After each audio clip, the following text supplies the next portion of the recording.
Tonight, advocates are pushing for change as we head into 2023 after a violent year across the city of St. Louis. Thanks for being here. I'm Travis Cummings. Brent Solomon has the night off. As we look to wrap up 2022, a somber statistic. There has been 198 homicides in St. Louis this year.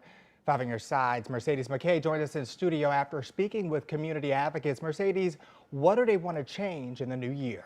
Travis, well, there's a lot to change as we head into 2023, but the leaders I spoke to told me our city's at a pivotal point right now, emphasizing how everyone has a role in making our community better and safer. One advocate described the amount of lives lost this year to gun violence as, quote, disturbing. Those are individuals, those are families, those are neighborhoods that are impacted.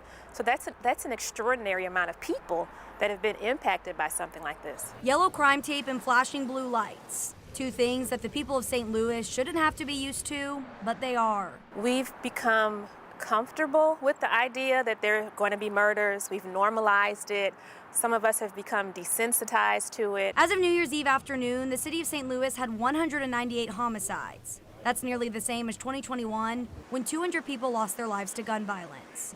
But there's a trend from the past year that sticks out to many, like Serena Muhammad with St. Louis Area Violence Prevention Commission. We have a disproportionate number of young people who are impacted by gun violence, either as perpetrators or as victims. According to 5 on Your Side data, 140 children under the age of 17 were victims of gun violence in 2022.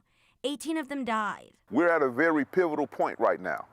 Very pivotal point because the culture and the mentality of crime and violence is seeping into the mentality of our young people. James Clark with the Urban League of Metropolitan St. Louis says there needs to be a change to take the focus off of the data and into people's homes. We've got to put on the gloves and we've got to come into the neighborhoods and deliver the resources to families and individuals that need the help the most. Clark believes there are organizations across the city doing groundbreaking effective work, but it's time to scale up as we head into the new year. If we don't interrupt that thought, if we don't interrupt that culture, it's going to continue and it's going to get more and more diabolical.